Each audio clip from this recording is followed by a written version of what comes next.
क्या रीजंस है कि गोल्ड अपने ऑल टाइम हाई पे है?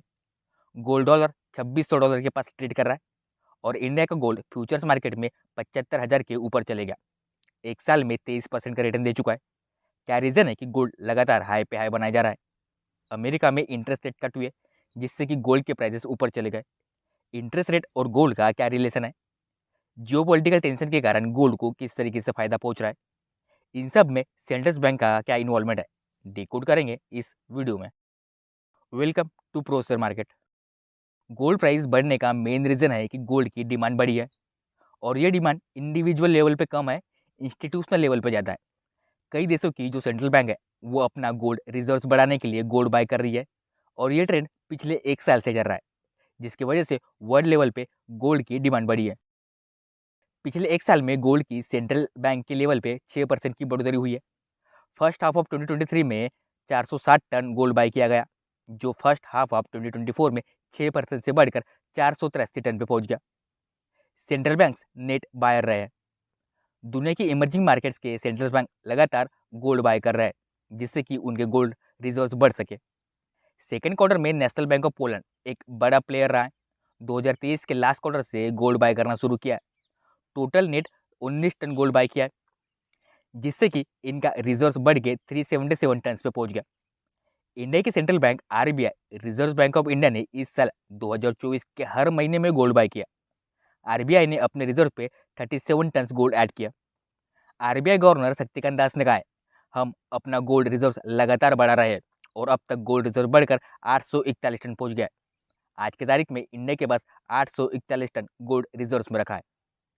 सेंट्रल बैंक ऑफ तुर्की ने इस साल 45 टन गोल्ड बाय किया, जो इस साल किसी भी सेंट्रल बैंक द्वारा सबसे ज्यादा है। इनका गोल्ड रिजर्व 585 टन के पास पहुंच गया।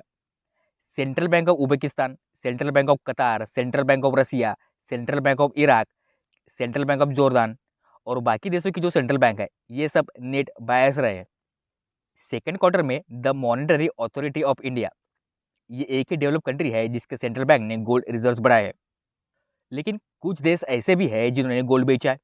इसी क्वार्टर में central Bank of Philippines, national Bank of Kazakhstan, ये दोनों सेंट्रल बैंक ऐसे हैं जिन्होंने नेट सेल किया है। लेकिन जितना बाकी बैंकों ने बाय किया उसके सामने ये सेलिंग कुछ भी नहीं। और अगर आपको पता होगा, एक न्यूज़ आई थी कि इंडिया ने यूके से 100 टन गोल्ड लाया है। इंडिया ने यूके से गोल्ड बाय नहीं किया। इंडिया का ही गोल्ड जो यूके के पास रिजर्व था उसी को वापस लाया गया। इसका डिमांड साइड में कोई इफेक्ट नहीं पड़ा, सिर्फ लोकेशन और ओनरशिप चेंज हुई थी। यूके से इंडिया आया था और एक सर्वे किया गया सारे सेंट्रल बैंकों का, जिसमें पाया गया कि सेंट्रल बैंक द्वारा जो डिमांड है पॉजिटिव ही रहने वाली है आने वाले एक साल तक। मतलब नेक्स्ट 12 मंथ सेंट्रल बैंक अपने रिजर्व्स को और बढ़ा सकता है रिपोर्ट के मुताबिक। और गोल्ड की प्राइस को पुश करने में चाइना का भी बहुत बड़ा इन्वॉल्वमेंट रहा है। जब गोल्ड उस समय के ऑल टाइम हाई $2400 के पास पहुंचा था, उस पूरे रैली में चाइना ने बाय किया था। चाइना की जो सेंट्रल बैंक है the People's Bank of China, वो कंटिन्यू 17 महीनों तक गोल्ड परचेस किए जा रहे थे ताकि उनका गोल्ड रिजर्व्स बढ़ सके। ये अब तक सबसे बड़ी सेंट्रल बैंक द्वारा रैली थी। साथ ही साथ चाइना की इकोनॉमी में स्लो डाउन चल रहा है, लेकिन वहाँ पर गोल्ड ज्वेलरी की डिमांड लगातार बढ़ रही है। 10% से गोल्ड ज्वेलरी की डिमांड बढ़ी है और चाइना के लोग गोल्ड बार और कॉइन में इन्वेस्टमेंट कर रहे हैं, जिससे 28% का राइज हुआ है। वैसे आपको बता दूं कि चाइना की खुद की गोल्ड माइंस है और दुनिया का लार्जेस्ट गोल्ड प्रोड्यूसिंग कंट्री है। इसके बावजूद चाइना गोल्ड इम्पोर्ट भी ज़्यादा करता है, क्योंकि चाइना की पॉपुलेशन ज़्यादा है और उनकी गोल्ड की डिमांड भी उससे ज़्यादा है।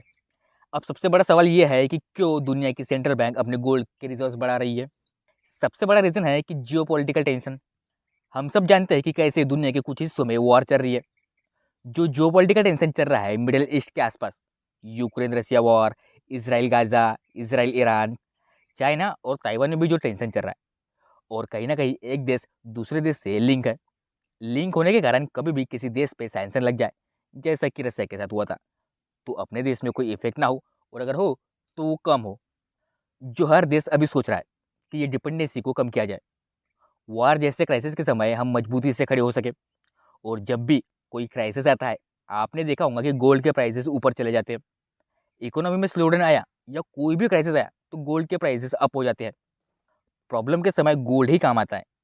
यही रीज़न है कि सेंट्रल बैंक अपने रिजर्व्स बढ़ा रही है। अब बात करते हैं गोल्ड प्राइस और इंटरेस्ट रेट की। ज़्यादातर समय क्या होता है कि जब इंटरेस्ट रेट कम होते हैं तब गोल्ड राइज़ करता है, और जब इंटरेस्ट रेट राइज़ होते हैं तब गोल्ड डाउन होता है। हमेशा तो नहीं, लेकिन मोस्ट ऑफ द टाइम ऐसा होता है।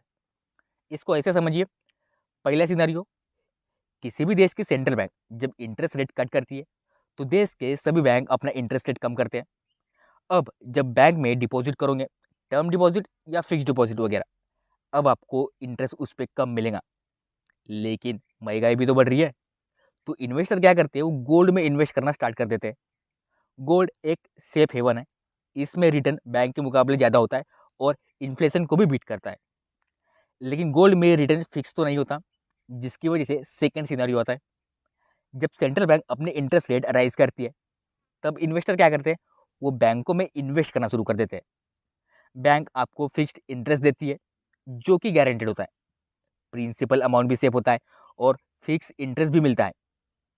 लेकिन अभी करंट सिनेरियो क्या है, अमेरिका की जो सेंट्रल बैंक है यूएस फेड, उसने इंटरेस्ट रेट को कट कर दिया है 50 बेसिस पॉइंट से, जिससे क्या हुआ कि गोल्ड के प्राइसेस अप हो गए।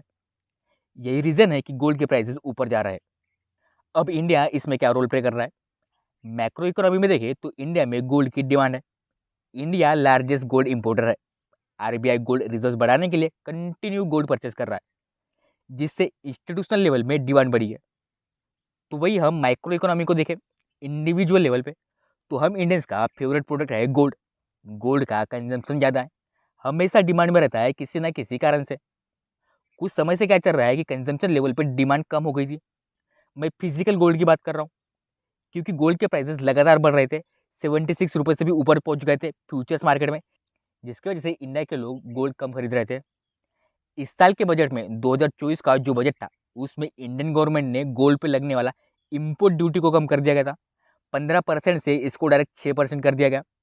इसी रीजन से बजट वाले दिन गोल्ड क्रैश हो गया था, लेकिन उसके तुरंत बाद ही प्राइस रिकवर भी हो गए।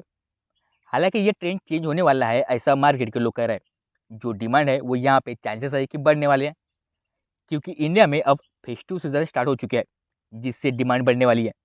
इस मंथ दिवाली है, इस समय सबसे ज़्यादा गोल्ड बाई किया जाता है लोगों द्वारा, और उसके बाद नवंबर दिसंबर है, और ये मंथ वेडिंग सीजन माने जाते हैं, जिसमें गोल्ड मेजर रोल प्ले करता है। कहने का मतलब है कि आने वाले समय में कंजम्पशन लेवल पे गोल्ड की डिमांड बढ़ने वाली है। और इसके साथ ही इंडिया के जो इन्वेस्टर है, रिटेल इन्वेस्टर की बात कर रहा हूँ, डिजिटल गोल्ड के फेवर में ज़्यादा है। इन्वेस्टर गोल्ड ईटीएफ बाय कर रहे हैं और गोल्ड म्यूचुअल फंड में एसआईपी भी कर रहे हैं, जिसकी वजह से भी डिमांड ग्रोथ हो सकती है। तो ये सारे रीजन थे जिसकी वजह से गोल्ड में रैली देखने को मिल रही है। इस वजह से गोल्ड के दाम आसमान छू रहे हैं। वैसे आपको क्या लगता है कि इंडिया में फिजिकल गोल्ड की डिमांड बढ़ने वाली है या कम होने वाली है? कमेंट्स करके जरूर बताएं। वीडियो अच्छा लगा हो तो लाइक कर दीजिए, और इसी तरह स्टॉक मार्केट को आसान भाषा में समझने के लिए प्रो शेयर मार्केट के यूट्यूब चैनल को सब्सक्राइब करें।